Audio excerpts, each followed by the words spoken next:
It's an ML Sports Take. What's up, Bonner family? Brought to you by Stumbling Monkey Brewing Company and Batavia Downs Gaming, as well as St. Bonaventure University's online Masters in Journalism programs. Log on to sbujournalism.com. Become a Bonnie today. Great win for Bonaventure. Now, look, I know that Florida Gulf Coast, they're not as good as previous years. I understand that. 0-3 now on the season. The Bonnies are 3-0, and they've won 2 road games, which I don't think... I mean, obviously, you can't sign up for anything better than this, right? I mean, you're undefeated. The team is playing extremely well. They're really, really well balanced. But there's a few things coming out here. And I was in and out of this game. I had to work at the Dome last night for the SU women, so I was working for ESPN and the ACC network. But, was in and out of the game, went back and watched a bunch of stuff. And, I think there is a lot to be said for, and I'm not the first person to say this. I mean, there's been a lot of comments on social media, on X and all the rest. The energy level of this team and the cohesive look of this team, I mean, those things are really evident to me, right? And so this is the college basketball that we have now. A bunch of new players in, freshmen, NIL and portal and all this sort of thing. I'm not going to rehash that. We already know.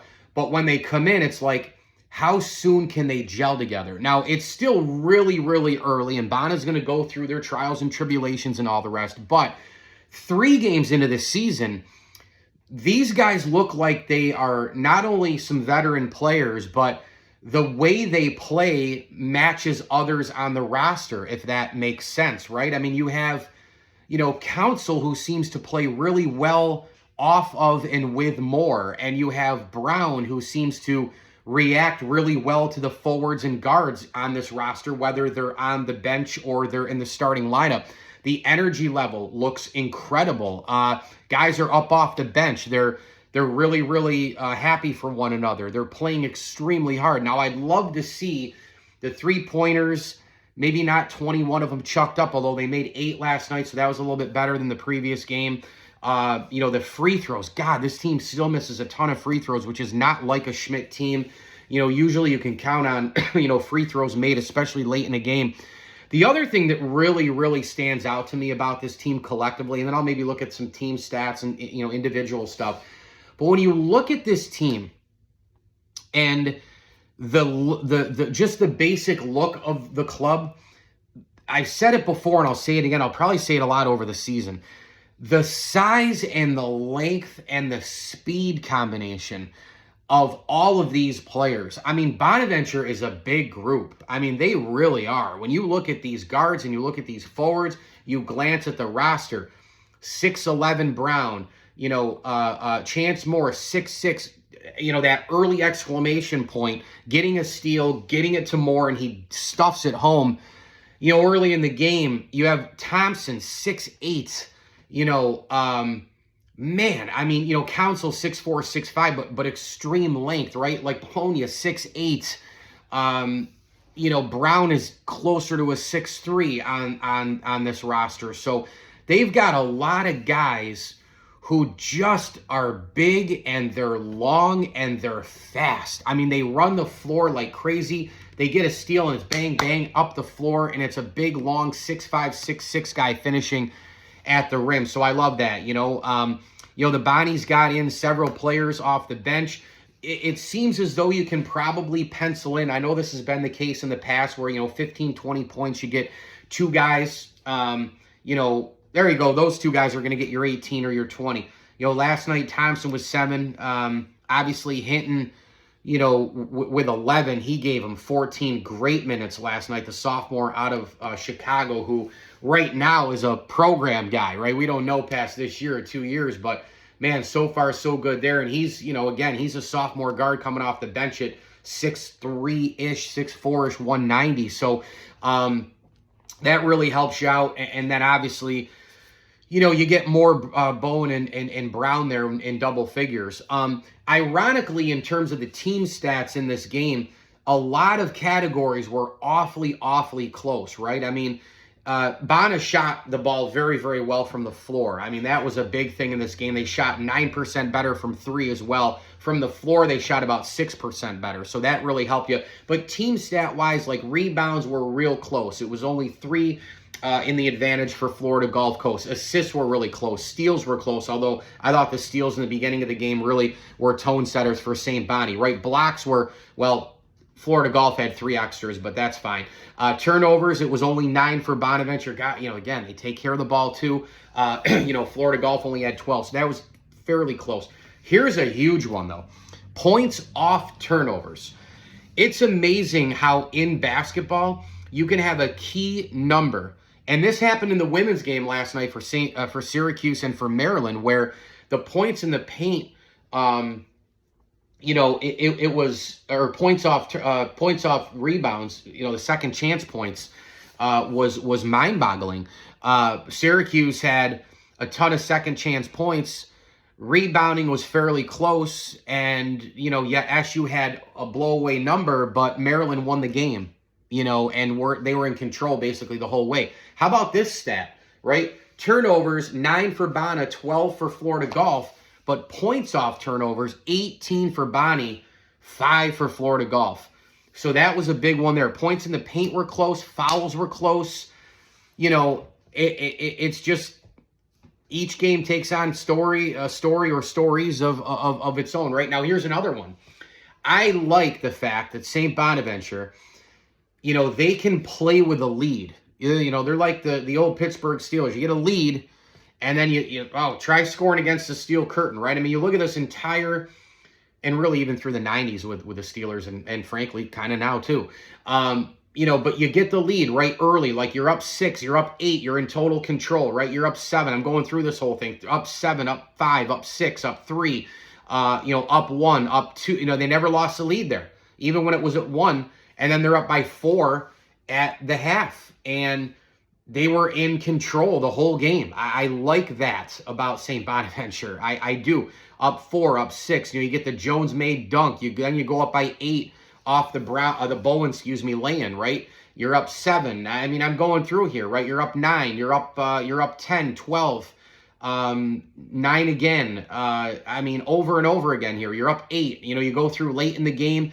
It got down to 5, but then Bonaventure gets, after that McLean jumper, you're like, it got to 3. Bowen makes that layup. Stewart makes the 3, cuts it to 2. Right back at you. Council Jr. with a 3-pointer after some possessions going back and forth. Bowen makes a jumper. Bang, you're up by 5 again. I mean, again, playing with a lead, playing with up 7. Brown makes a layup. You're back up 9. So they were in control all the way. It might have gotten to 2, might have gotten to 1, gets to 3, gets to 4. Bonaventure back at it. Another bucket, another big 3, a big defensive stand, a steal, put it into points. Council was I thought terrific and athletic on both ends of the floor in this game, and he wasn't alone. Moore was like that as well. They get it back up to 9 late in the game, and then that's all she wrote, and they win it by 9, 74-65. So just a tremendous win. I think anytime you're Bona, historically, you've never really played great on the road, and they win a game on the road here. You're 3-0. All the newcomers seem to be playing with each other, liking each other, team chemistry, team energy. They're athletic, long, lean, and fast. And a lot of these guys can blend in together.